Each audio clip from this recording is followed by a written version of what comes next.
नमस्कार,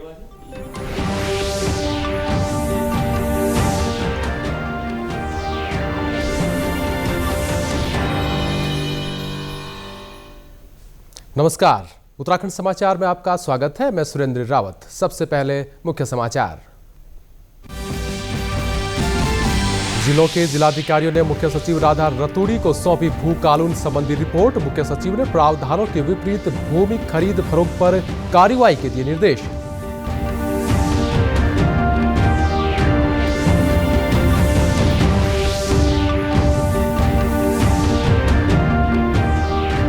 राष्ट्रीय खेलों के आयोजन की तैयारियों में जुटी राज्य सरकार। 10 नवंबर को प्रस्तावित बैठक में टेक्निकल कंडक्टिंग कमेटी के गठन के साथ खेलों के प्रस्तावित स्थानों पर लगेगी अंतिम मुहर।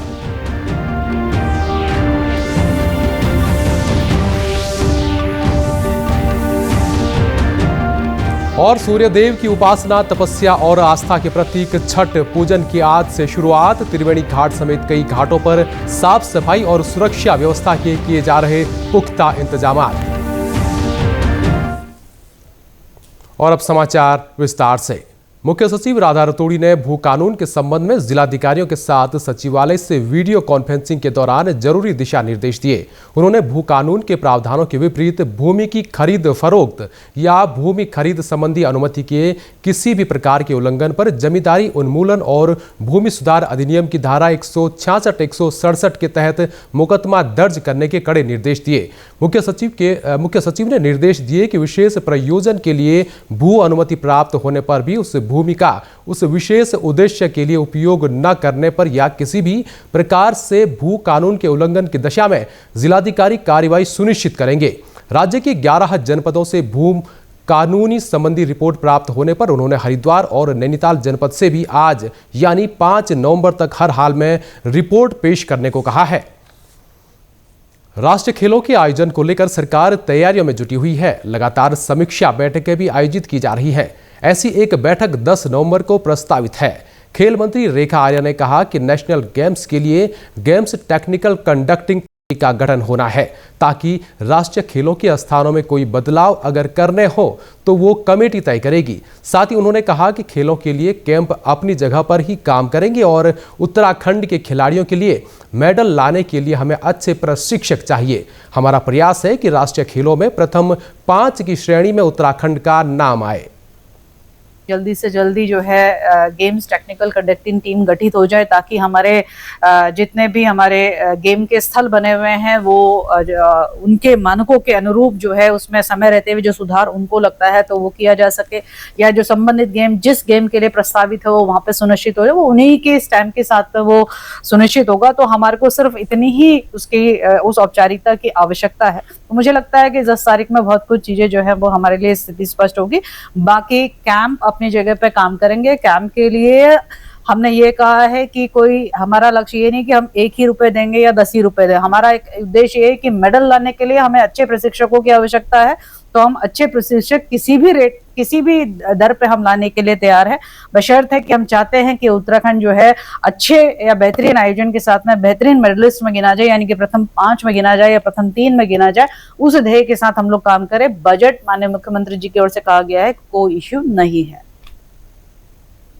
सूर्यदेव की उपासना, तपस्या और आस्था का प्रतीक 3 दिवसीय छठ पूजा का आरंभ आज से होने जा रहा है। छठ पूजा का व्रत आज सबसे पहले नहाय खाए से शुरू होगा। त्रिवेणी घाट गंगा तट पर हजारों की संख्या में श्रद्धालु भगवान सूर्य की उपासना के लिए यहां पहुंचते हैं। आज सुबह स्थानीय विधायक और कैबिनेट मंत्री प्रेमचंद अग्रवाल ने अधिकारियों के साथ त्रिवेणी घाट क्षेत्र में व्यवस्थाओं का जायजा लिया। उन्होंने पुलिस और प्रशासन के अधिकारियों को सुरक्षा इंतजाम करने के साथ ही नगर निगम को सफाई का विशेष ध्यान रखने के भी निर्देश दिए। ये त्रिवेणी घाट एक ऐसा केंद्र बना है जहां हजारों लोग पूर्वांचल समाज के यहाँ पे कार्यक्रम करते हैं, छठ पूजा मनाते हैं। और मुझे संतोष है इस बात का कि आज जहाँ जहाँ गंगा आगे तक बह रही है वहाँ हमारे पूर्वांचल समाज के लोग अपनी छठ पूजा करते हैं। तो आज मैं यहाँ की व्यवस्था, साफ सफाई ये सब देखने के लिए आया था। हमारे छठ पूजा समिति के अध्यक्ष जी भी यहाँ पे हैं, अन्य हमारे पार्टी के लोग भी यहाँ पे हैं, अधिकारीगण यहाँ पे हैं। व्यवस्थाएं ठीक ठाक होंगी क्योंकि अभी तो हम लोग व्यवस्थाएं कराने में जुटे हैं, हमारे अधिकारीगण जुटे हैं, लेकिन जो कमी है उसको सुधारेंगे, क्योंकि ये छठ पूजा भी ठीक ठाक संपन्न हो। छठ पर्व के अवसर पर भारतीय रेलवे की ओर से विशेष गाड़ियों का परिचालन किया जा रहा है। यात्रियों की सुविधा को ध्यान में रखते हुए 7,435 विशेष गाड़ियों के संचालन की व्यवस्था की गई है, जो पिछले वर्ष के 4,500 विशेष गाड़ियों के मुकाबले काफी अधिक है।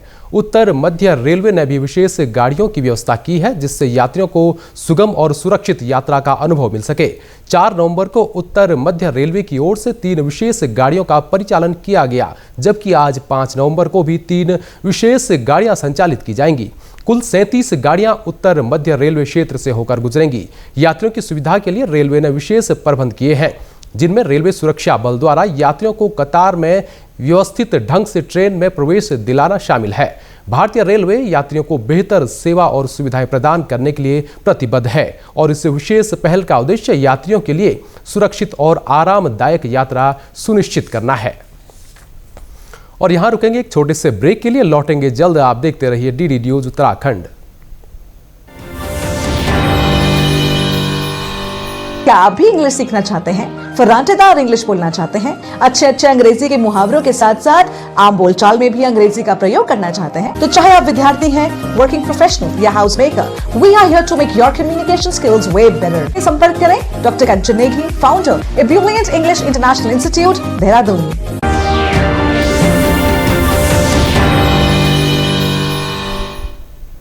ब्रेक के बाद एक बार फिर आपका स्वागत है। बढ़ते हैं अगली खबर की ओर। प्रदेश की ग्रीष्मकालीन राजधानी गैरसैंण में 4 दिवसीय कृषि उद्यान एवं पर्यटन मेले का शुभारंभ कर्णप्रयाग विधायक अनिल नौटियाल ने किया। मेले के शुभारंभ पर गांव की महिला मंगल दलों द्वारा परंपरागत संस्कृति की झलक प्रस्तुत की गई। इस अवसर पर मुख्य अतिथि और कर्णप्रयाग विधायक अनिल नौटियाल ने कहा कि इस प्रकार के आयोजनों से न सिर्फ हमें अपनी संस्कृति की झलक देखने को मिलती है, बल्कि इससे रोजगार को भी बढ़ावा मिलता है। परंपराएं हैं, उनको किस प्रकार से हम संरक्षित करें, उन परंपराओं को जिंदा रखने के लिए ये मेले बहुत आवश्यक हैं। और यहाँ पर आज 5 दिवसीय ये मेले का प्रारंभ हुआ है। मैं मेला समिति को बहुत बहुत धन्यवाद करता हूँ। सम्मानित जो ब्लॉक प्रमुख है, जिनके नेतृत्व में ये मेला हो रहा है, उनको धन्यवाद करता हूँ। वहीं मेले में स्टॉल लगाकर स्थानीय उत्पादों को बाजार प्रदान कर रहे काश्तकारों और स्वयं सहायता समूहों की महिलाओं का कहना है कि इस तरह के आयोजनों से उन्हें न सिर्फ अपने घरेलू उत्पादों को बेचने का मौका मिलता है, बल्कि उनकी आमदनी का स्रोत भी मजबूत होता है। हमारा ग्रामीण उद्यम वित्त परियोजना ग्रामोद्यान के तहत हमारा स्टॉल लग रखा है, जिसमें हम ऑर्गेनिक चीजों का लाते हैं, समूह के महिलाओं से लेते हैं, तब उनको यहाँ पे देते हैं। फायदा ये होता है कि हम समूह महिलाओं से लेते हैं, फिर हम उसको यहाँ पे देते हैं। हमें जिस रेट से महिलाओं से मिलता है, तो उससे थोड़ा मेले में लगा के हमें रेट उनका सही मिल जाता है, महिलाओं को उनका रेट दे देते हैं। इन मेलों से बहुत ज्यादा बेनिफिट है। जैसे माना जिला उद्योग केंद्र चमोली के द्वारा हमको बहुत सहयोग मिलता है, और कतिपय संस्थाएं जैसे माने हंस फाउंडेशन के द्वारा भी हमको कतिपय लाभ मिलते हैं। हमारा जो जिला उद्योग केंद्र चमोली है, जैसे वहाँ पे हमारे महाप्रबंधक महोदय कुंवर साहब हैं, उनके द्वारा हमको हर जगह पे भेजा जाता है। और कतिपय जगहों पे भेजने से हम जैसे मेले में जाते हैं, तो हमारा एक तो प्रोडक्ट बिकता है, दूसरा हमें डिमांड मिलती है, जिससे कि हमारा रोजगार मिलता है। आपको बता दें कि इस मेले में पशुपालन, महिला एवं बाल विकास, उद्यान विभाग, वन विभाग, स्वास्थ्य विभाग, कृषि विभाग के अलावा जिला उद्योग केंद्र के स्टॉल भी लगाए गए हैं, जिसके जरिए ग्रामीणों को विभिन्न विभागों की जानकारी के अलावा उनके द्वारा किए जा रहे कार्यों से अवगत किया जा रहा है। उत्तराखंड बाल संरक्षण आयोग द्वारा बाल अधिकार एवं सुरक्षा पर चमोली में 1 दिवसीय जागरूकता एवं संवेदीकरण कार्यशाला का आयोजन किया गया।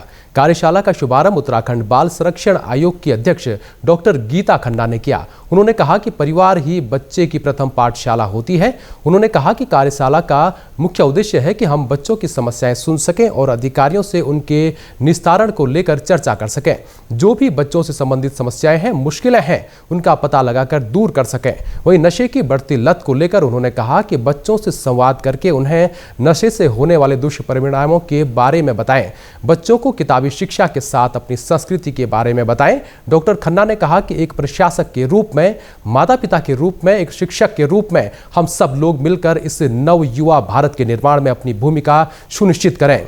इस दौरान उत्तराखंड बाल अधिकार आयोग के सदस्य विनोद कपरवार ने कहा, बच्चों के सर्वांगीण विकास में आयोग का महत्वपूर्ण योगदान होता है। समय समय पर आयोग द्वारा जागरूकता कार्यशाला का आयोजन किया जाता है। इस दौरान उन्होंने चाइल्ड हेल्पलाइन नंबर 1098 के बारे में भी जानकारी दी।